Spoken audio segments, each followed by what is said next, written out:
Imagine a city that believed it would last forever. Babylon raised its walls 90 meters high and 25 thick, wide enough for chariots to race side by side. Inside were stockpiled granaries, the Euphrates flowing through its center, hanging gardens and gold-covered temples. Belshazzar, co-regent of the greatest empire on earth, looked at that city and saw what every arrogant ruler sees, a fortress that could never fall. He was about to discover he was fatally wrong. The banquet Belshazzar arranged that night was no private dinner. He summoned 1,000 nobles. The great hall of the Babylonian palace was a massive, ancient marvel.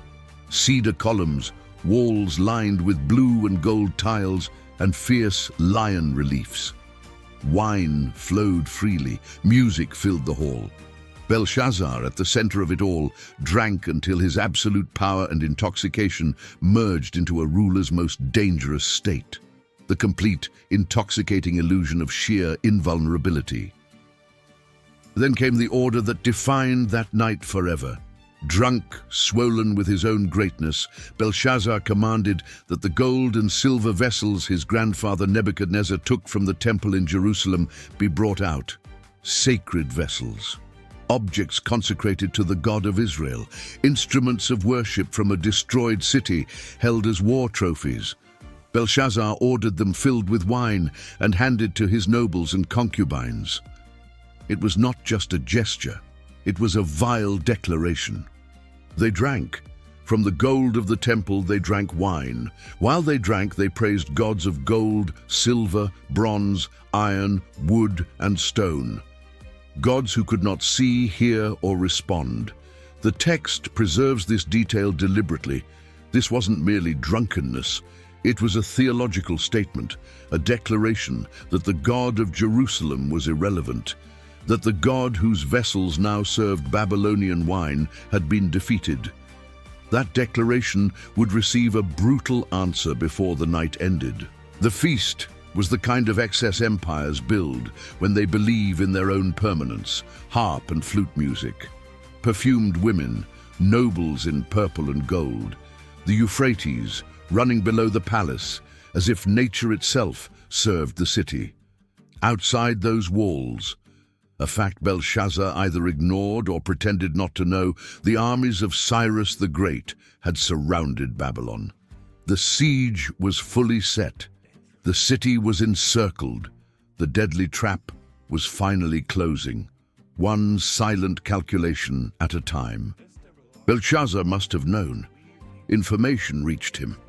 Messengers could no longer move freely, but the walls were too high to scale, too thick to demolish, and the city held provisions for decades. Military logic declared Babylon impregnable. No army had taken those walls by force in living memory. So, while Persian soldiers camped in the darkness outside, Belshazzar lit more torches, opened more amphoras, and continued his feast. Pride easily makes the most obvious dangers invisible. There was something in Belshazzar's arrogance beyond politics and drunkenness. It was sheer theological arrogance. His grandfather Nebuchadnezzar had learned the hardest lesson. There is a God above all kings who humbles the proud. That lesson cost him 7 years of madness. Belshazzar knew this history. The text says so explicitly. He simply decided it didn't apply to him. He had all the information, but drew the wrong conclusion. And now, the vessels of God sat upon his profane tables. The night was at its peak. The wine was warm. The nobles were satisfied. God's temple vessels circulated filled with Babylonian wine. Music covered any sounds rising from beyond the outer walls. In that exact moment, what stood outside was not merely an army. It was the judgment of God moving in. Slow, silent, and completely inevitable. No guards could stop it. No walls could hold it back. And then something happened that no 90-meter wall or palace guard could ever have prevented. A hand appeared. Not a man, not a complete figure, just the part of a human hand, of fingers and a wrist, emerging from the air itself and writing on the plastered white wall. It appeared directly opposite the royal lampstand, in the most illuminated spot in the hall. The writing emerged letter by letter in Aramaic, in a script belonging to no Babylonian scribe. There was no body behind the hand, just fingers moving silently across the whitewashed plaster of the palace wall. 4 words, only 4 words were written. MENE MENE TEKEL PARSIN. The text notes that when Belshazzar saw the hand, his color changed, his thoughts alarmed him, his limbs gave way, and his knees knocked together. The translation is clinical in its physiological accuracy, but that is exactly what absolute terror does to a body. The man who drank from the sacred gold of God now stood trembling, his legs failing, staring at 4 words written by no human hand on his own palace wall. Belshazzar shouted for his wise men. The order was immediate. Astrologers, diviners, and enchanters were summoned. The reward was massive. Whoever could interpret that writing would wear purple, receive a gold chain, and become 3rd ruler of the kingdom. Real power offered at the most desperate moment of the night. Belshazzar urgently needed an answer. He begged for those 4 words to be explained, but not one of his experts could do it. The writing on the wall was entirely divine. The wise men arrived. They looked at the wall. They saw the 4 words and completely failed to interpret them. This is vital.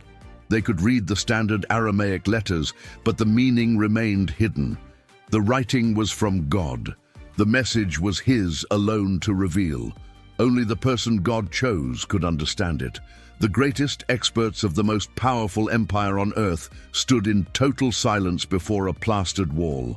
And with that silence, Belshazzar's profound terror only deepened. The text says the king was greatly alarmed. His color had changed. His nobles were bewildered. The feast that began with 1,000 satisfied guests and loud music had transformed into an anxious silence, every eye alternating between the wall and the king's face. There was no music now, no laughter. The gold of God's temple still sat on the tables, the sacred vessels that had served wine an hour before, and the hand that desecrated them trembled. The hall had become a strict courtroom. Then the Queen Mother entered, not Belshazzar's wife, an older woman, a matriarch who carried the institutional memory of the kingdom. She heard the commotion, entered the grand hall, and spoke words that had been forgotten. There is a man in your kingdom in whom is the spirit of the holy gods. She remembered Nebuchadnezzar. She remembered the events of a generation before, and she invoked the name of a Jewish exile that Nebuchadnezzar himself had acknowledged as truly beyond compare. "Send for Daniel," the Queen Mother said. A name Belshazzar should have known well, his grandfather's chief counselor, the man who interpreted dreams and survived the fiery furnace. His history was famous throughout the empire, but Belshazzar had consigned him to irrelevance, as if his wisdom and his God were beneath notice. Now, facing supernatural handwriting on the wall and completely silent wise men, the desperate king finally sent for the forgotten prophet he had tried to ignore. They brought Daniel before the king. The text doesn't specify his age, but decades had passed since he arrived in Babylon as a young exile from Jerusalem. He was an old man with white hair who had served Nebuchadnezzar faithfully. He had watched empires rise and fall in his visions. Now he stood in a profane banquet hall where the handwriting of God waited on a plastered white wall. Daniel looked up at the divine writing, and unlike every other person in that room, he did not tremble. Belshazzar spoke first. He offered his gifts, the purple robe, the gold chain, and the title of 3rd ruler.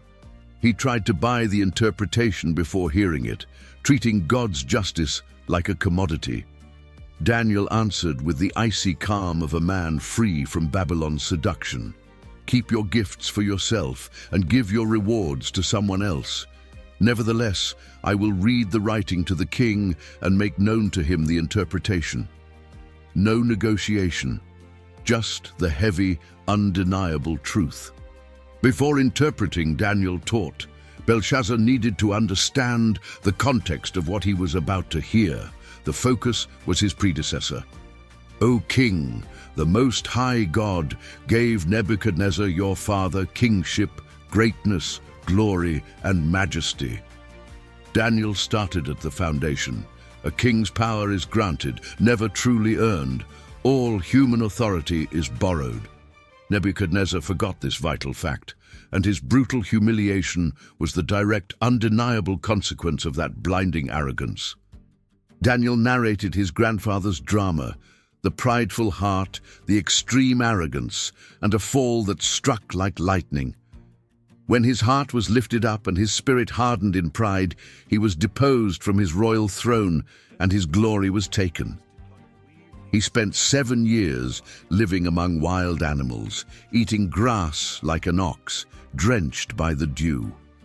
This lasted until Nebuchadnezzar finally acknowledged that the Most High God rules over mortal kingdoms and personally appoints whoever he chooses. "And you, Belshazzar."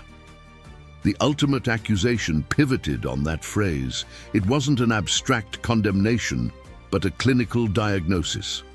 "You have not humbled your heart, though you knew all this." That was his fatal error. Not ignorance, but pure knowledge paired with deliberate rebellion. He knew the lesson that cost his grandfather 7 years of madness. Yet he chose to consciously repeat it in the most blasphemous way possible, profaning the sacred vessels of God for his own pleasure. "But you have lifted yourself up against the Lord of heaven. They brought the vessels of his house before you, and you, your nobles and concubines, drank wine from them. You praised gods of silver, gold, bronze, iron, wood, and stone, which neither see nor hear." Daniel listed each offense with the precision of a formal indictment. This wasn't rhetoric. It was the exact record of the crime.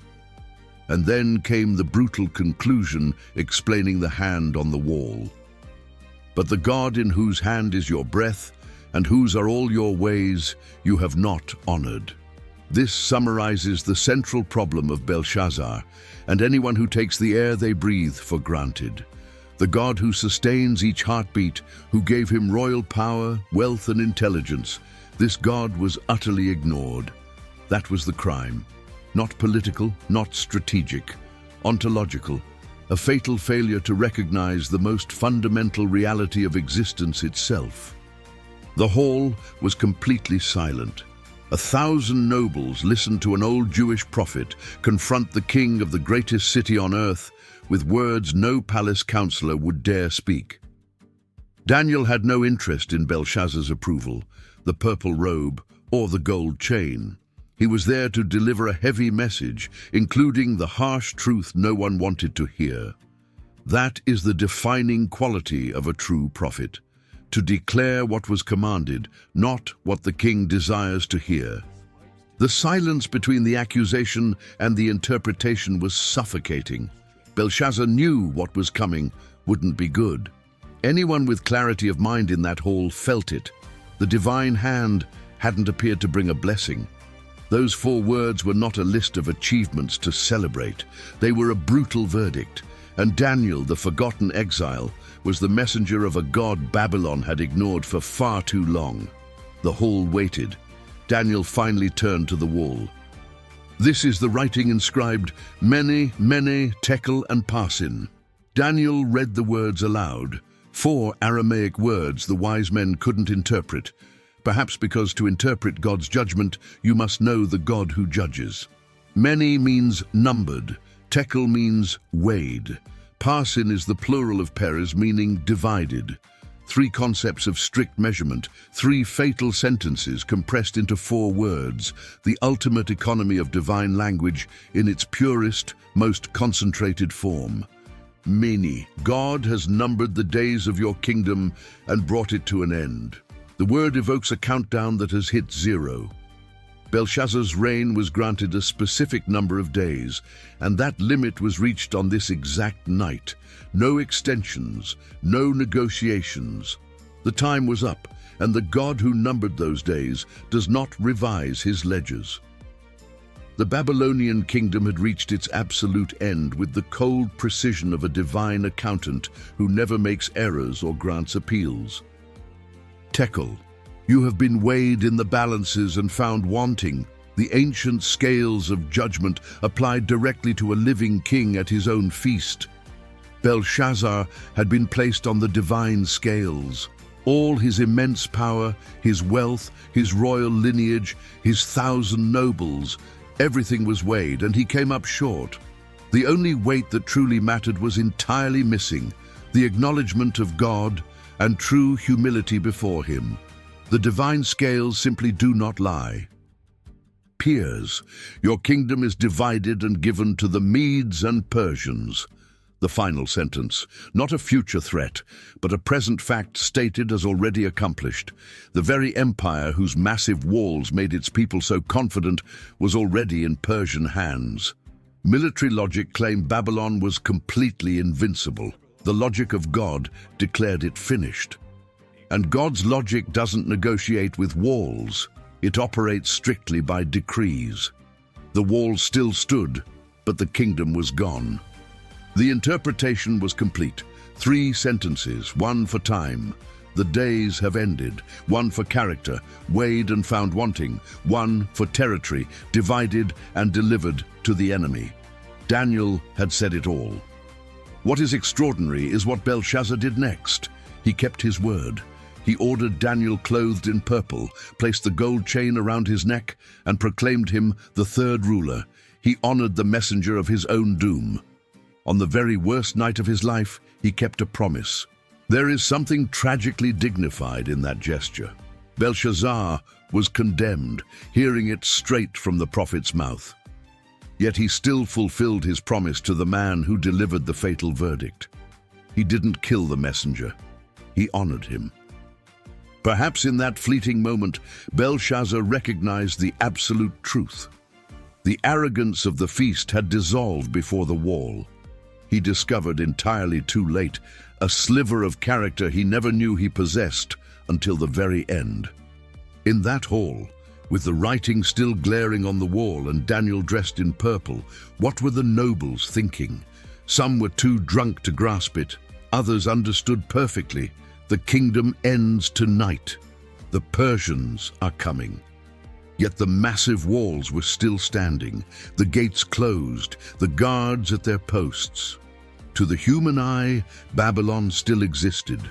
The distance between what the physical eye sees and what is already decreed in heaven was, in that moment, absolutely terrifying.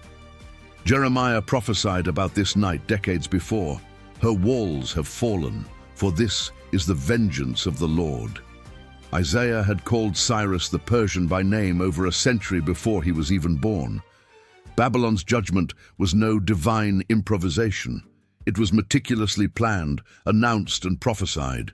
It arrived the exact night God's sacred vessels were used to serve wine to an arrogant king who entirely forgot the Creator sustaining his every single breath. That very night, Belshazzar the Chaldean king was killed. The driest sentence in the Bible. No drama. The verdict was pronounced, and the sentence was swiftly executed. Cyrus's armies found the one vulnerability Babylonian intelligence missed: the Euphrates River flowing beneath the walls. The Persians simply diverted the river upstream. As the water dropped, elite soldiers waded through the unlatched water gates during the feast, quietly infiltrating the greatest city in the world. While Belshazzar drank from God's sacred vessels, Cyrus was working. While nobles feasted, Persian engineers channeled the Euphrates.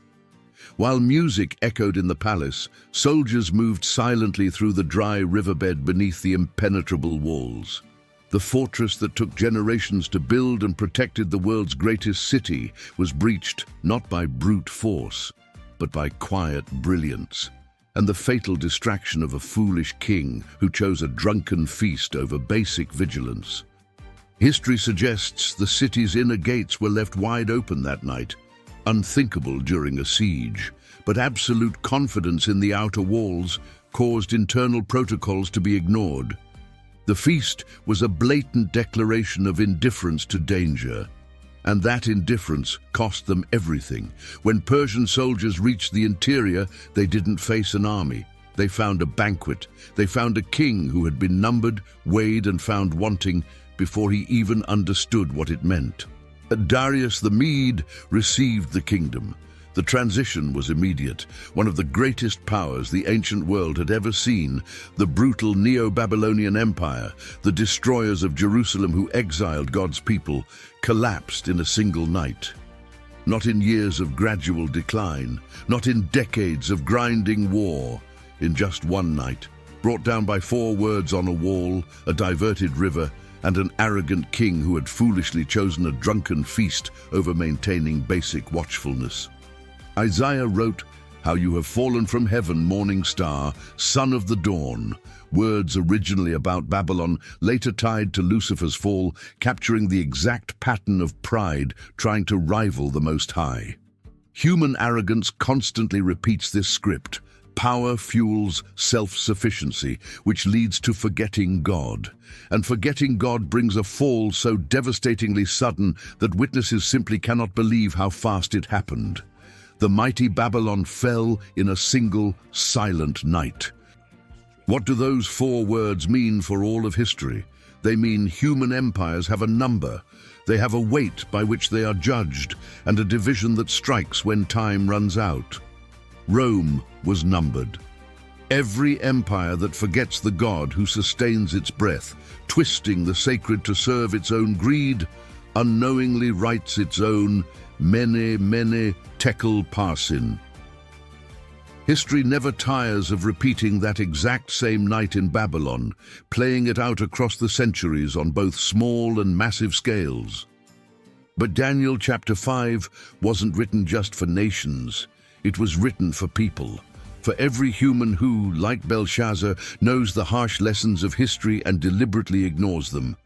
For every person who takes what is sacred, the time, relationships, and talents given by God, and wastes them on selfish appetites. The haunting question the writing on the wall asks every single reader today is the very same one it asked Belshazzar. When you are placed on the scales, what will be found? The God who provided a ram for Abraham also writes on walls. The God who gives is the God who weighs. He doesn't weigh bank accounts, titles, or visible success. He weighs the heart. He weighs our reverence or our absolute refusal to acknowledge him. Babylon fell because a king drank from sacred gold and praised deaf stones. But there is one major difference between Belshazzar and you hearing this story right now. It is still night, and the writing hasn't yet appeared on your wall.